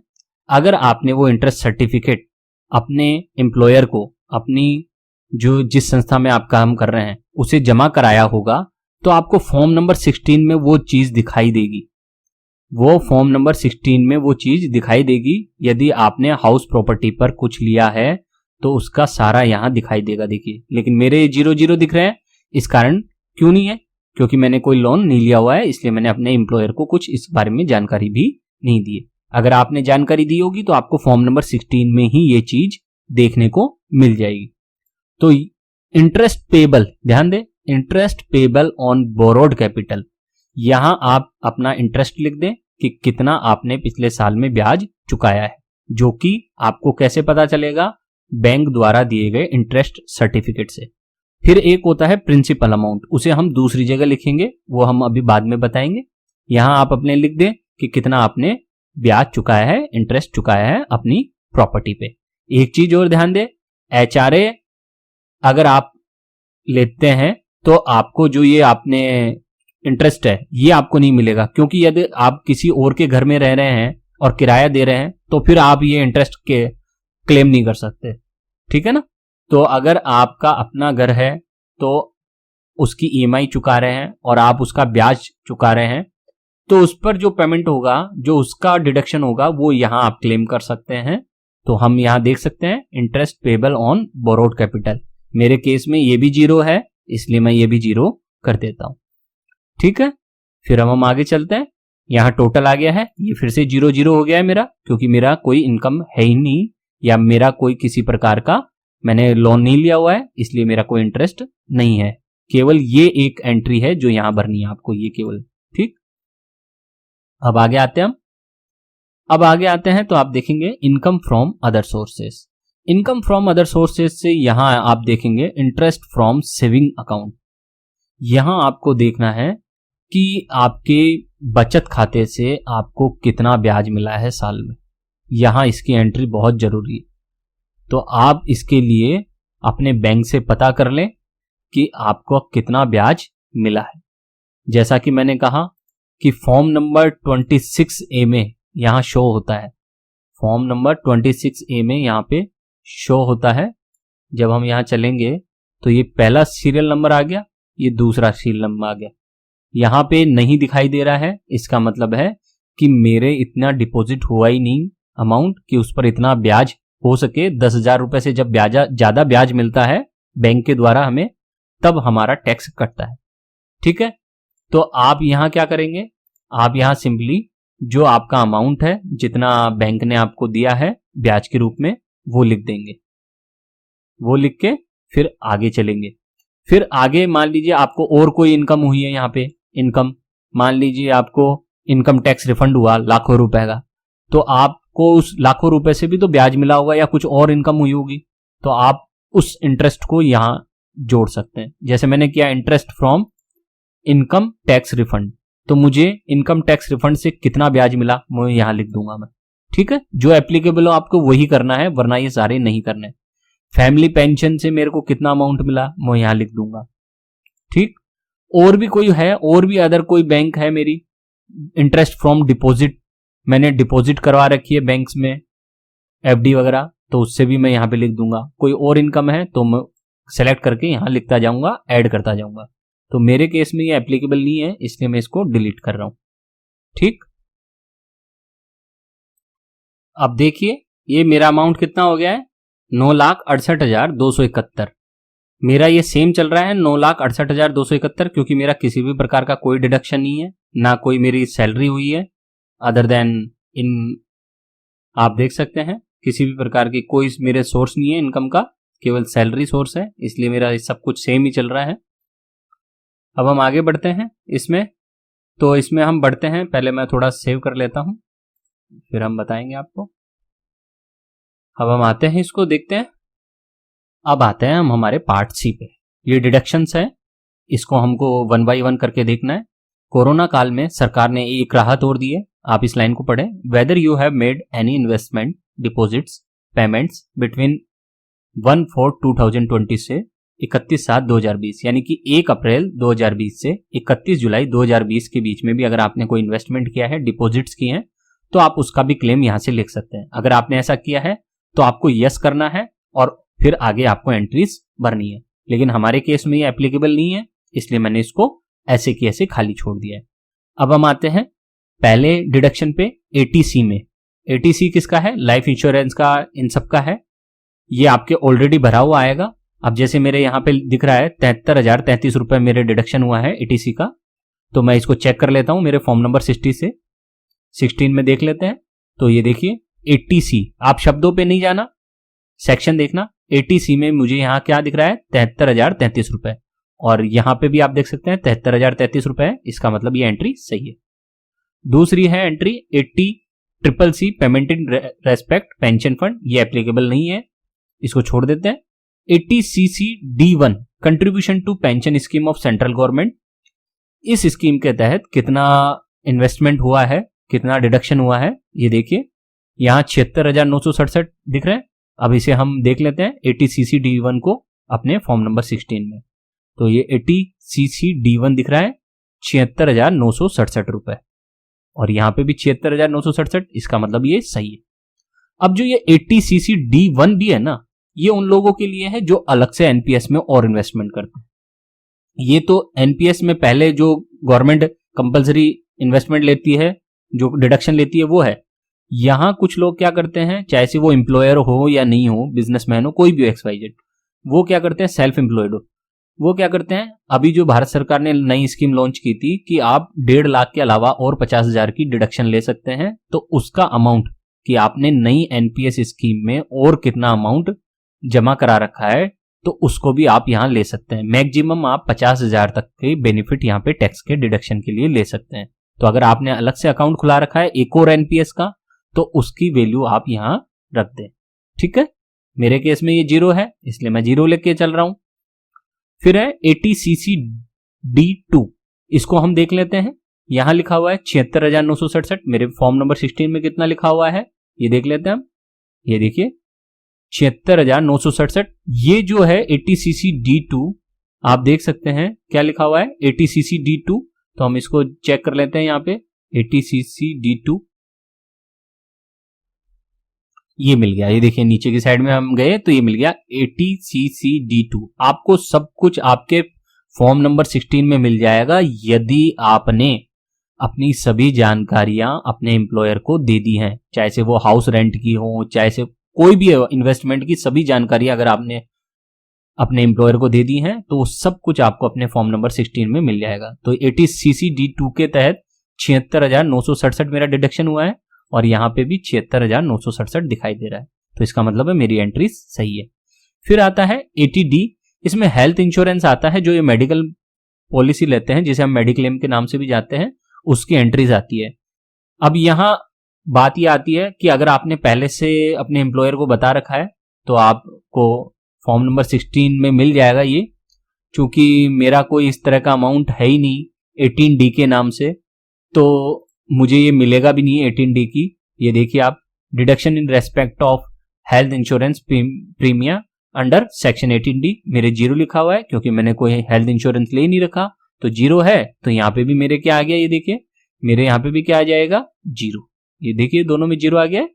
ठीक है, तो यानी कि हर चीज आपको फॉर्म नंबर 16 में मिलेगी, बस आपको तो सेक्शन चेक करना है, शब्दों पे नहीं जाना है। ये हो गया हमारे। फिर अब हम आगे आते हैं तो ये 18DD, maintenance including medical treatment of A dependent who is a person with disability. यदि आपके ऊपर कोई डिपेंडेंट है और उसकी मेडिकल फैसिलिटी ट्रीटमेंट करवाया है तो उसके संबंध में यहाँ एंट्रीज आ जाएंगी। ऐसे 80DDB, medical treatment of specified disease, कोई स्पेसिफाइड डिजीज है जो भारत सरकार के द्वारा निर्धारित है टैक्सेबल में डिडक्शन के लिए, तो उसकी भी एंट्री आप यहाँ कर सकते हैं। इसके अलावा हायर एजुकेशन के लिए आपने कोई लिया है लोन और उसके ऊपर कोई इंटरेस्ट लग रहा है तो उसकी भी एंट्री आप यहाँ कर सकते हैं। ये सब आपको पहले ही बता देने हैं अपने एम्प्लॉयर को, और फिर ये सब चीजें कहाँ मिल जाएंगी आपको अपने सेक्शंस में। देखिए मेरी सारी एंट्रियां खाली है, देखिए 18D भी खाली था, 18E जो इंटरेस्ट ऑन हायर एजुकेशन है वो भी 0 है, 18G total reduction in reduction of donation to certain funds ये भी 0 है। आप देख सकते हैं ये सब धीरे धीरे करके आ रहे हैं अभी, ठीक है ना। तो आप देखिए हायर एजुकेशन के लिए भी मेरे यहाँ क्या आ गया 0 लिखा हुआ, मेडिकल ट्रीटमेंट में भी 0 है, इधर मेडिकल ट्रीटमेंट में डिपेंडेंट का वो भी 0 है, कोई मेरा है ही नहीं खर्चा। ठीक, फिर अब हम आते हैं interest on loan taken from for residential house property. ये एक एक्सेप्शनल केस है, अलग केस है, ये आप लोगों के एप्लीकेबल नहीं होगा। आपने पहले ही इंटरेस्ट का वहां एंट्री कर दी थी, याद है हमने पहले ही एंट्री कर दी है इंटरेस्ट की रेसिडेंशियल प्रॉपर्टी पे, यहां आप कुछ नहीं लिखेंगे। ठीक है, 80EE, तो यहाँ पे 80E हमारे है नहीं, मेरे तो 0 है, वैसे भी एप्लीकेबल नहीं है। अगर आपने शो किया होगा तो आपको फॉर्म नंबर 16 में दिखाई देगा। फिर हम आगे बढ़ते हैं, तो आगे आते हैं तो ये इलेक्ट्रिक व्हीकल है, deduction in respect of purchase of electric vehicle. आपने कोई इलेक्ट्रिक व्हीकल लिया है और वो भारत सरकार की योजना के तहत है तो डिडक्शन आपको मिल जाएगा। इसके लिए आपको चेक करना पड़ेगा कि इलेक्ट्रिक व्हीकल लेने पर कितने की छूट मिलती है। ठीक, फिर है donation to certain funds, charitable institutions. अगर आपने कोई डोनेशन दिया है कोरोना वायरस काल में भारत सरकार के रिलीफ फंड में, पीएम केयर्स फंड में या किसी भी जगह जो एप्लीकेबल है, तो आप यहां उसका अमाउंट लिख सकते हैं। अगर आपने उसमें नहीं दिखाया है फॉर्म नंबर 16 के वक्त, ये कोरोना काल था या नहीं था, उस वक्त नहीं दिखाया और भूल गए हैं किसी कारणवश, तो भी आप दिखा सकते हैं, यहाँ पे एंट्री कर सकते हैं, लेकिन आपको प्रॉपर डॉक्यूमेंट्स की जरूरत होगी इसके लिए। और यहाँ फिर ये बोलेगा option, please fill 80G schedule, this field is auto populated and from schedule. जैसे हम इसको क्लिक करेंगे डोनेशन वाली को तो देखिए ये ऐसी पे ले आएगा हमको, ठीक है। और ये हमको फिर भरना पड़ेगा कि डोनेशन एंड टाइटल की, ये सारी चीजें हमको यहाँ पे भरनी होगी, ठीक है। तो अब हम वापस से चलते हैं अपने सेक्शन पे, ये हम 80G पे आ गए थे अभी डायरेक्ट कूद कर, अब हम वापस से आ जाते हैं अपने सेक्शन पे। हम बात कर रहे थे डोनेशंस की, ये हम यहाँ पहुंच गए हैं डोनेशंस पे। यहाँ पे मेरा कोई डोनेशन है नहीं इसलिए मेरा 0 है। फिर है अगला, ये एप्लीकेबल नहीं है, रेंट पेड, ये छोड़ देना आप। फिर certain donation of scientific research, अगर आपने रूरल डेवलपमेंट के लिए साइंटिफिक रिसर्च के लिए कोई दिया है डोनेशन तो उसकी एंट्री अलग होगी, ये सब भरे जाएंगे। कोई पॉलिटिकल पार्टी को डोनेशन दिया है तो वो आ जाएगा, उसकी भी छूट मिलती है अगर किसी राजनीतिक दल को आपने दान दिया है तो। फिर है 18 TTA, interest on saving bank account in case of other than resident senior citizens, तो वो यहाँ आएगा, रेजिडेंट जो सीनियर सिटीजन्स है उस केस में। फिर है interest on deposits in case of resident senior citizens. ये इंटरेस्ट ऑन डिपॉजिट्स है, ये सेविंग बैंक है, ये अलग अलग है दोनों, ये ध्यान रखना, इन दोनों का अमाउंट अलग अलग आएगा। फिर यहाँ टोटल डिडक्शन आ जाएगा। टोटल डिडक्शन कितना हुआ है ये देखिए, आप देख सकते हैं 2,26,967 का टोटल डिडक्शन हम देख सकते हैं। ये सब जोड़ जाड़ के ये कंप्लीट जोड़ के कितना आ गया है 2,26,967। अब हम इसे फॉर्म नंबर 16 से टैली कर लेते हैं। तो आप देख सकते हैं फॉर्म नंबर 16 में भी साफ दिखाई दे रहा है aggregate of deductible amount under chapter. तो यहाँ पे भी 2,26,967 दिख रहा है, यहाँ पे भी 2,26,967। इसका मतलब अभी तक हमने जो फॉर्म भरा है वो एकदम बढ़िया टनाटन तरीके से सही भरा है, कोई गड़बड़ नहीं है हमारे। एक तो घबराना बंद करो इनकम टैक्स का फॉर्म भरते हुए, कोई गलती नहीं होती है, और अगर गलती हो भी जाए तो इनकम टैक्स का डिपार्टमेंट आपको एक नोटिस भेजेगा, सिंपली उसे रिवाइज करके दोबारा भर दो, ऐसी कोई टेंशन की बात नहीं है। अक्सर लोग क्या करते हैं इनकम टैक्स के नाम से घबरा जाते हैं, ठीक है ना। फिर है टोटल इनकम। अब हमारी टोटल इनकम घटकर कितनी हो गई है 7,41,300 रुपए। तो हम यहाँ देखिए नीचे यहाँ पे भी मेरे आ गई है टोटल टैक्सेबल इनकम 7,41,304 रुपए मेरी टोटल टैक्सेबल इनकम आ गई है, ठीक। अब हम इसको आगे बढ़ते हैं। यहां है if agriculture income exceed 5,000 other ITR। अगर आपकी एग्रीकल्चर इनकम ज्यादा हुई है तो आप इनमें से जो एप्लीकेबल है वो भर सकते हैं। मेरे ये भी एप्लीकेबल नहीं है इसलिए मैं ये भी नहीं भर रहा हूं, मैं तो वैसे ही सैलरी क्लास हूं। आप जानते हैं सभी सैलरी क्लास लोगों की क्या धारणा रहती है, कैसे वो काम करते हैं। जनरली हम लोग बड़े सीधे साधे होते हैं। तो जब ये सीधा साधा फॉर्म भर दिया जिसे सहज फॉर्म कहा जाता है, सरल फॉर्म कहा जाता है, तो देखिए अंत में हमारे पास tax payable on total income 60,760 रुपए का टैक्स पेबल आ गया। तो हम ये देख सकते हैं 60,760। टैक्स ऑन टोटल इनकम कितना बना, मेरा टैक्स बना है 60,760 रुपए का। ये देखिए 60,760 रुपए का टैक्स बना है। हेल्थ और एजुकेशन सेस कितना लगा मेरे ऊपर, ये टैक्स, ये भी एक तरह से टैक्स है, ये 2,430 रुपए का मेरे ऊपर लगा है। तो टोटल टैक्स कितना हो गया 63,190। मैं इधर देख लेता हूं फॉर्म नंबर 16 में 63,190 रुपए का मेरे ऊपर टैक्स बना है, ठीक। और मुझे चुकाना कितना है, मुझे चुकाना भी 63,190 है। तो देख लेते हैं आगे। ये देखिए ये सब चीजें जीरो हो गई और अल्टीमेटली मेरे पास लिखा हुआ आ गया है कि आपको 63,190 रुपए का टैक्स चुकाना है, ठीक। और यही चीज आपके फॉर्म नंबर 16 के यहां एंड में दिखाई दे रही है 63,190 रुपए। क्लियर है, ये क्लियर हो गया आपको। बिल्कुल हम सेम चल रहे हैं फॉर्म नंबर 16 से। अब हम आगे बढ़ते हैं, मैं इसको सेव कर लेता हूं। अब नेक्स्ट का बटन दबाते हैं। नेक्स्ट का बटन दबाते हैं तो हमारे पास ये नई विंडो आ जाती है। अब हम कौन सी विंडो पे पहुंच गए हैं, 1 2 3 4 चौथी नंबर की विंडो पे पहुंच चुके हैं, टैक्स डिटेल्स। यहां हम इसको देखेंगे। यहां आप देख सकते हैं details of tax deducted at source, salary से। तो मेरे एम्प्लॉयर ने मेरा इतना टैक्स काटा है, इतनी मेरी सैलरी हुई है, चार्जेबल जो सैलरी है टैक्स की, तो 65,000 टैक्स का कटा है मेरा। तो इस प्रकार से आप देख सकते हैं। ये तो है सैलरी से। ये है FD से। अगर आपको कोई इनकम हुई होती 50,000 उससे अधिक तो आपको वहां पे भी टैक्स दिखाई देता, ये ऑटोमेटिकली फॉर्म से ले लेता है। तो यहाँ पे भी मेरे नील है तो मुझे कुछ नहीं भरना है, ये मेरा हो गया है। अगला ये tax details of tax deducted at source, ये भी मेरे एप्लीकेबल नहीं है, मैं छोड़ देता हूँ इन सबको, ये मेरे किसी काम के नहीं है, मैं इनको सबको छोड़ के चल रहा हूँ। ये हम सैलरी क्लास है। Details of tax collected at source, details of advance tax, self assessment, ये मेरा नहीं है, नील है, ठीक है। तो मैं इसको सेव कर देता हूँ ड्राफ्ट को। और अब हम आगे बढ़ते हैं। आगे बढ़ते हैं तो हम अगले ये टैब पे आ गए, टैक्स पेड एंड वेरिफिकेशन। अब ये सबसे इंपॉर्टेंट है। यहां देखिए टोटल TDS क्लेम्ड 65,000 और टोटल टैक्स पेड 65,000। मेरा 65,000 का टैक्स बनता था,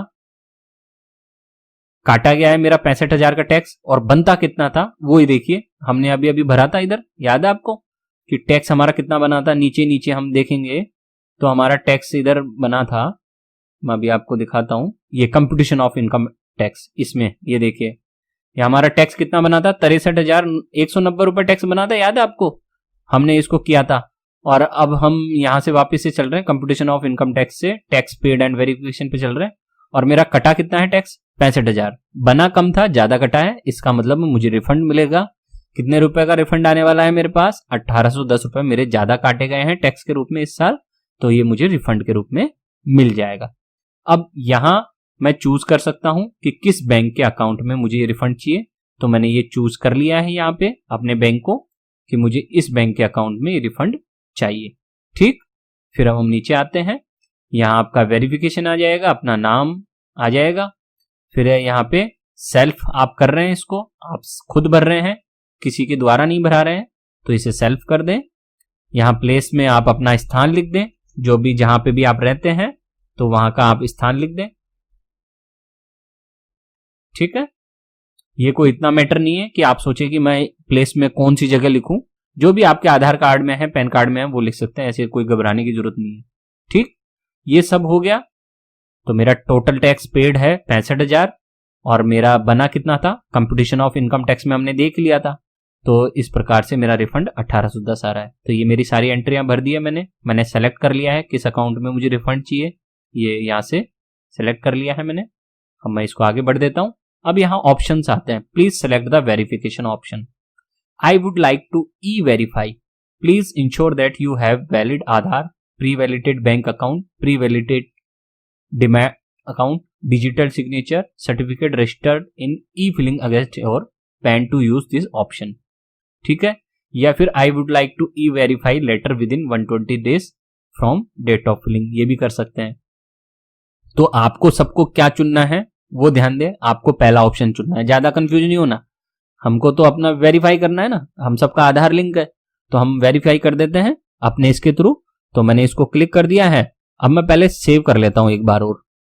अब मैं इसको जैसे ही प्रीव्यू एंड सबमिट पे क्लिक करूंगा, देखो प्रीव्यू एंड सबमिट है ना, इससे पहले हम यहां और देख लेते हैं, यहां पे क्या है, ये शेड्यूल डीआई है, ये हमारे एप्लीकेबल नहीं है।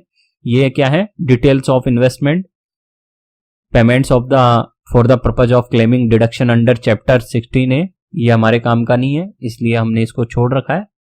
ठीक है, फिर है ये आगे, ये सब क्या है, 1/4/2020 से 31/7/2020 के बीच में जो अभी कोरोना काल रहा है उस दौरान कितना डिडक्शन चाहिए, ये उसके बारे में बता रहा है। अब हम देखते हैं शेड्यूल 80D। अब हम इसको क्लिक कर देते हैं, शेड्यूल 80D को देख लेते हैं एक बार। इसमें क्या है, इसमें है वेदर यू और any of your family member is a senior citizen, तो आपको इसको नो कर देना है। अगर आप मेडिकल क्लेम करना चाहते हैं उन लोगों के लिए, आपने मेडिकल पे हेल्थ इंश्योरेंस पे कितना खर्च किया है वो यहां लिख देना है। प्रिवेंटिव हेल्थ चेकअप पर कितना खर्च किया है वो यहां लिख देना है। ठीक है, ये पति पत्नी और बच्चों के लिए है ये वाला सेक्शन। ठीक, और यदि आपके whether any of your parent is senior citizen, यदि आपके पेरेंट्स सीनियर सिटीजन है तो आपको यस करना है, और नहीं है तो नो करना है। यस करेंगे तो आपको यहाँ हेल्थ इंश्योरेंस और ये प्रिवेंटिव हेल्थ चेकअप के लिए करना है, और अगर नो करते हैं तो आपको ये बताना है इस जगह हेल्थ इंश्योरेंस और प्रिवेंटिव इस जगह, ये दो सेक्शन। ठीक है, तो ये दोनों अलग अलग है, ये पेरेंट्स के लिए है, फिर ये पेरेंट्स सीनियर सिटीजन के लिए है, इस प्रकार से ये अलग अलग है। ठीक, तो इस चीज का ध्यान रखें। ये 80D हो गया। अब हम हमारे वापस से चलते हैं टैक्स डिटेल्स पे। ये हमने देख लिया, हमने ये सब भर दिया था, हम यहां तक पहुंच गए थे। तो ये हमको कुछ नहीं करना है इसमें, किसमें, शेड्यूल DI में हमें कुछ नहीं करना है, ये खाली रहेगा, ये खाली है, हमारा कोई इन्वेस्टमेंट नहीं है 1 अप्रैल 2020 से 31/7/2020 का, इस साल अभी का कोरोना वायरस के दौरान, तो हम इसको खाली छोड़ रहे हैं। शेड्यूल 80GGA, ये भी हमारे किसी काम का नहीं है, हम इसको भी खाली छोड़ रहे हैं। ये कुछ है रिसर्च एसोसिएशन ऑफ यूनिवर्सिटी, ये कई हैं चीजें जो हमारे एप्लीकेबल नहीं हो रहा है। ठीक है, तो ये खाली छोड़ दी। देखिए कौन कौन सी टैब खाली छोड़ दी हमने, लास्ट वाली टैब खाली छोड़ रखी है, फिर ये 80G वाली हमने टैब खाली छोड़ रखी है। ये क्या है, डोनेशंस एंटाइटल्ड फॉर 100% डिडक्शंस, अगर आपने कोई डोनेशंस दिए हैं जो 100% डिडक्शन में आते हैं उनकी एंट्रीज आप यहां भर सकते हैं। कोई डोनेशंस हैं जो 50% डिडक्शन में आते हैं तो यहां एंट्री हो जाएगी। तो ऐसे अलग अलग एंट्रीज हैं इसकी, आप अपने देख लेना। आपको कुछ चीजें देखनी पड़ेगी, कौन से एप्लीकेबल होता है आपका, उनकी एंट्री भर देना। घबराने की जरूरत नहीं है कि मेरे से गलत भर गई तो कोई बात नहीं है। इनकम टैक्स डिपार्टमेंट आपको एक छोटा सा वो भेजेगा नोटिस कि भैया आपसे ये गलती हो गई है, आप इसको दोबारा ढंग से भर दें, फिर रिवाइज भर देना, है ना। इसलिए घबराने की जरूरत नहीं है, एक बार भर के तो देखो, ट्राई तो करो, ऐसे कब तक डरेंगे हम। ठीक है। फिर है शेड्यूल 80D। ये शेड्यूल 80D मैंने आपको बता दिया है, मेडिक्लेम पॉलिसी का है। सीनियर सिटीजन का हो तो अलग केस है, और अगर नॉन सीनियर सिटीजन हो, नॉर्मल हो, जैसे मम्मी पापा हमारे, जरूरी थोड़ी ना सीनियर सिटीजन ही हो, ठीक है, तो ये उस केस में एप्लीकेबल हो सकते हैं। फिर ये मेरे यहाँ पे दोनों ही नहीं है, इसलिए मैंने यहाँ कुछ नहीं भरा है। फिर है शेड्यूल DI, ये भी मेरे एप्लीकेबल नहीं है, ये कॉलम भी, इसलिए मैंने ये पूरा खाली छोड़ रखा है। फिर है टैक्स पेड, तो मेरे कौन कौन से एप्लीकेबल थे देखिए, अब मैं फिर से बता देता हूं। इंस्ट्रक्शन हम गए, यहां कुछ भरना ही नहीं था, पहले से भरा हुआ था। पार्ट ए जनरल इंफॉर्मेशन, ये सारी हमने भर दी है, ठीक। फिर हम गए कंप्यूटेशन ऑफ इनकम टैक्स, ये हमने यहां कर दिया है, ठीक है। फिर है हमारा टैक्स डिटेल्स, ये हमने भर दी है। और फिर है टैक्स पेड, ये जरूर चेक कर लेना कि टैक्स कितना कटा है। 65,000 का मेरा कटा है, और टैक्स बना कितना था मेरा, 63,000 का, याद है तो आपको, हमने कंपटीशन ऑफ टैक्स में देखा था, इसलिए मेरा 1810 का रिफंड आएगा। तो इस तरीके से हम इसकी कैलकुलेशन कर सकते हैं। मैंने जो टैक्स का पूरा फॉर्म भरा है वो एकदम सरल तरीके से, सहज तरीके से भरा है। यही हमारे भारत सरकार की कोशिश भी है कि ITR 1 को बिल्कुल सहज बनाया जाए, एकदम सरल बनाया जाए। ये दिखने में बहुत कठिन लगता है, लेकिन आपको केवल सैलरी क्लास जो किसी प्रकार का क्लेम नहीं कर रहा है, कोई स्पेशल कुछ उसके क्लोज नहीं है, तो उसे केवल ये 1, 2 और 3 ये भरना है। ये चौथी तो ऑटोमेटिकली भरी भराई आएगी, ठीक है। और तीसरी में भी आपको कुछ नहीं भरना, आपको तो केवल 2 ही भरना है। अगर देखा जाए तो एक तो जनरल इंफॉर्मेशन भरनी है, एक कंप्यूटेशन ऑफ इनकम टैक्स भरना है, बाकी तो ये टैक्स डिटेल अपने आप भरी आ गई है, और ये टैक्स पेड एंड वेरिफिकेशन भी अपने आप आ जाएगा। तो केवल ये 2 भरना है और कुछ भी नहीं भरना है। मेरा ये क्लियर सुन लीजिए, कहीं गड़बड़ नहीं कर देना। केवल ये जनरल इंफॉर्मेशन भरनी है और कंप्यूटेशन ऑफ इनकम टैक्स भरना है। फिर बाद में टैक्स डिटेल वाला कॉलम अपने आप भर जाएगा, टैक्स पेड एंड वेरिफिकेशन वाला भी अपने आप भर जाएगा, और यहां अपने आप आपका रिफंड भी दिखने लग जाएगा। सबमिट करने से पहले जो मैं बता रहा हूं ये चेक कर लेना, कितना टैक्स कटा है फॉर्म नंबर 16A से चेक कर लेना, और कितना रिफंड मिल रहा है ये आप खुद भी कैलकुलेट करके फॉर्म 16 से देख लेना। जब ये राशि बराबर हो जाए तो इसका मतलब आपने एकदम सही भरा है, निश्चित रहें। और यहां भूल मत जाना, यहां किस अकाउंट में आपको रिफंड चाहिए वो जरूर क्लिक कर देना, सेलेक्ट कर लेना, ठीक। अब हम इसको सबमिट करते हैं पहले ऑप्शन के साथ। ये देखिए प्रीव्यू एंड सबमिट। जैसे ही प्रीव्यू एंड सबमिट किया, ये देखिए क्या बोल रहा है, ये बोल रहा है please select an option drop down at B1 second in income details. Income details में आपको ये ड्रॉप डाउन सेलेक्ट करना है B2। तो इनकम डिटेल्स में हम देखते हैं फ्रेंड्स, हम ये जो इस वाली टैब में ध्यान दें, computation of income and tax, इस वाली टैब में एक चीज हम भूल गए थे, इसको आपको करना है क्या, whether you have made any investment deposit payments between 1/4/2022 31 जुलाई 2020, इसको आप नो कर दें, क्योंकि अगर आपने कोई इन्वेस्टमेंट नहीं किया है, डिपॉजिट नहीं किया है, तो इसको नो कर दें, ठीक है। अब हम आगे बढ़ते हैं, सेव कर लेते हैं इसको। अब हम इसको प्रीव्यू एंड सबमिट करते हैं। जैसे ही प्रीव्यू एंड सबमिट किया, ये बोल रहा है please select an option from the drop down B second. तो यहां से हमें सिलेक्ट करना है, यहां से ये हमारे एप्लीकेबल नहीं हो रहा है, तो यहां हमको ये 0 हटाना है, ये 0 हटाना पड़ेगा। अगर 0 लिखेंगे तो ये बोलेगा कि आप इसको सेलेक्ट कीजिए इनमें से कोई सा भी एक। तो हमने इसको गलती से यहाँ 0 लिख दिया था, तो इसने ये सोचा कि आपने किसी चीज को सेलेक्ट करना चाहते हैं, तो हम इसको नील कर रहे हैं, 0 भी नहीं लिख रहे हैं, केवल नील, ठीक है, ये चीज ध्यान रखना। अब हम इसको फिर से सेव करते हैं पहले, और अब प्रीव्यू देखते हैं, प्रीव्यू एंड सबमिट करते हैं। अब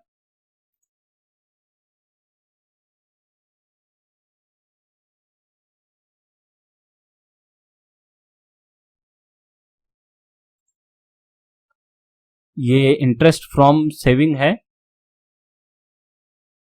इसको यहाँ ऑप्शन में सेलेक्ट रखना है। आपको ये त्रुटियां हैं जो हमारे से रह जाती हैं, ये खुद ही बता देगा ITR कि आपसे कहाँ कहाँ मिस्टेक हो रही है। तो जैसे मैंने यहाँ इंटरेस्ट फ्रॉम सेविंग सेलेक्ट कर लिया और यहाँ मैंने कुछ भी नहीं लिखा, तो मेरे केस में इंटरेस्ट फ्रॉम सेविंग है ही नहीं, तो मैं सेलेक्ट कर रहा हूँ यहाँ और यहाँ मैं खाली छोड़ रहा हूँ इसको। क्यों? क्योंकि मेरा कोई इंटरेस्ट बना ही नहीं है सेविंग अकाउंट से कि मैं यहाँ लिखूँ। ठीक है, तो मैंने इस ऑप्शन को यहाँ छोड़ दिया है सेलेक्ट लिख के। अब मैं वापिस से इसको सेव कर लेता हूँ। जो जो गलतियां होगी ITR खुद बता देगा आपको कि आप ये लिखना भूल गए हैं या ये जगह आपने खाली छोड़ दी है। ठीक, अब हम इसको प्रीव्यू एंड सबमिट कर देते हैं। अब देखिए, अब इसका मतलब ये भर चुका है। अब ये पूरा भर चुका है। ये बोल रहा है कि भैया एक बार फिर से चेक कर लीजिए। Click okay to continue submission of the form, cancel to return back to form. ये आपका पूरा भर चुका है। अब ये फाइनल है। जो जो एरर्स हुई थी, जहां जहां कोई गलती से हमने ड्रॉप डाउन, मैंने आपको सिखाने के लिए उनको खोल दिया था, तो वो उनको मना कर दिया था। मैंने आपको सिखाने के लिए एक्चुअली में ये चीजें बताई थी कि ऐसे करना है, ये कैसे करना है, तो गलती से मेरे से ऑन रह गई थी। तो जो ऑन रह गई थी गलती से, उसको इसने बोला कि इसे सही कीजिए। तो अब मैंने सही कर लिया है ये सब कुछ। मैंने ये भी देख लिया है हमारा सारा का सारा टैक्स पेड, और ये मेरा 1810 का रिफंड आ रहा है, 65,000 मेरा कटा है। और जो मेरा कंपटीशन ऑफ इनकम था, आप देख सकते हैं नीचे की साइड में 63,190 आया था, जो हमने फॉर्म नंबर 16 से मैच कर लिया है। अब हम इसको फाइनल रूप से सबमिट कर रहे हैं। ये मैंने सबमिट किया, ओके कर दिया है। अब जैसे मैंने ओके किया है, ये मेरा यहां आ चुका है। ये मेरा पूरा फॉर्म आ चुका है। आप यहां से इसको पुनः चेक कर सकते हैं और फिर सबमिट करेंगे। तो फ्रेंड्स, हम इसको चेक कर लेते हैं अपनी एक एक डिटेल्स को। आप अपना नाम, ईमेल आईडी सभी चेक करते जाएं इसको 1 to 1 करके। अब हम इसको सबमिट करने जा रहे हैं। फाइनली सबमिट किया। अब ये बोल रहा है किस तरह से सबमिट करना चाहते हो, तो मैं बोल रहा हूं आधार से। तो मैं आधार OTP के जरिए सबमिट करूंगा इसको। मैं कंटिन्यू करता हूं। ये मैं लाइव भर रहा हूं, ध्यान देना। ये मैं अभी आपके सामने ही अपना ITR फाइनल कर रहा हूं, भर रहा हूं। इसलिए जो चीजें मैंने बताई हैं वो एकदम सही हैं, क्योंकि अगर गलती होगी तो मेरे भी होती। इसलिए मैंने ये आपको पूरा लाइव भर के बता रहा हूं कि ऐसी कोई डरने की जरूरत नहीं है। वीडियो मैंने लंबा इसलिए बन गया है क्योंकि आपको सिखाने के लिए, आपकी जो प्रॉब्लम्स होती है उसकी एक एक बारीकी को सिखाने के लिए मैंने आपको बताया है। बाकी आपको 2 ही टैब भरनी थी जो मैंने आपको शुरू में बताई, बाकी सभी टैब्स खाली रहेंगी। ठीक है, अब मैं कंटिन्यू कर देता हूं। मैंने कंटिन्यू कर दिया है। ये मेरे पास भेजेगा आधार से OTP। तो अब मुझे अपना मोबाइल चेक करना पड़ेगा।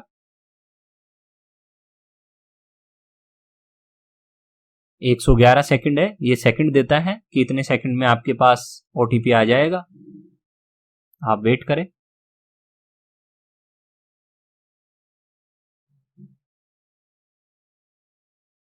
ये देखिए मेरे पास OTP आ चुका है। मैं OTP अब डाल रहा हूं इसमें।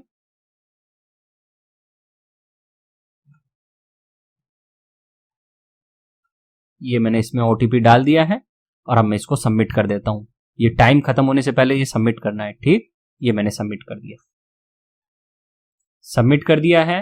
अब क्या लिखा हुआ आ गया है, रिटर्न सबमिटेड सक्सेसफुली। और मेरे पास कंप्लीटली इसकी इंफॉर्मेशन भी आ चुकी है कि आपका सबमिट हो चुका है। तो इस तरीके से हम अपना ITR भर सकते हैं। और अब मैं इसको चेक करा देता हूं कि हमने भर दिया है। कहां है हमारा ये जो भरा हुआ है, डैशबोर्ड पे जाएं, व्यू रिटर्न्स करें और सेलेक्ट करें इनकम टैक्स रिटर्न्स। ये मैंने सबमिट किया। अब आप देख सकते हैं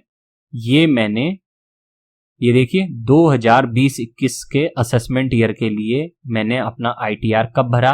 आज क्या तारीख है, आज तारीख है, आप देख सकते हैं 5 तारीख है।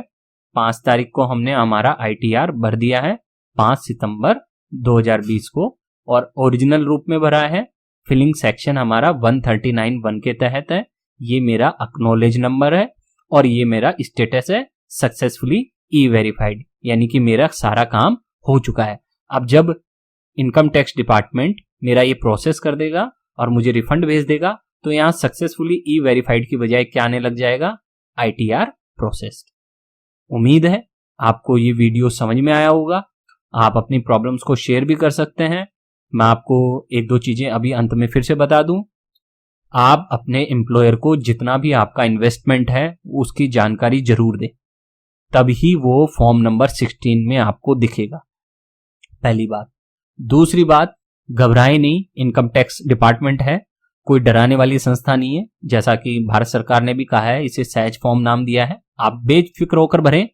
गलती हर इंसान से होती है, मैंने आपको वीडियो दिखाया है, इसकी स्टेप बाय स्टेप फॉलो कीजिए आप और आराम से भरिए। जो मैंने टैब बताई है कि कितनी टैब, केवल 2 टैब आपको भरनी है, बाकी ऑटोमेटिकली भर रही है।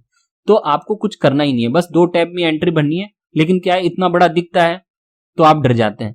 मैंने आपको इतना बड़ा वीडियो बना दिया तो भी आप हो सकता है थोड़े से कंफ्यूज हो गए हो कि यार मैं भरूं नहीं भरूं। भरें, केवल वो 2 टैब जो मैंने बताई थी कि ये 2 टैब आपको भरनी है, वो उस पर ध्यान रखें। प्लीज कंफ्यूज ना होएं, एक बार शुरुआत करें, फिर आपको आसान लगने लगेगा। इस वीडियो को एक बार नहीं समझ में आया, 2 बार देखें, 3 बार देखें, फिर इसको आराम से भरना स्टार्ट करें। और एक बार में भरने की जरूरत नहीं है, आप बार बार में सेव करते रहें। एक दिन में थोड़ी सी एंट्री भर ली, फिर दूसरे दिन एंट्री भर ली, फिर तीसरे दिन एंट्री भर ली, ऐसे करके भर लीजिए, आपको घबराहट नहीं होगी। ठीक है, उम्मीद है आपको मेरा ये सारा वीडियो अच्छा लगा होगा, कंटेंट अच्छा लगा होगा। अगर आपको अच्छा लगा हो तो प्लीज मुझे सब्सक्राइब जरूर कर दीजिए।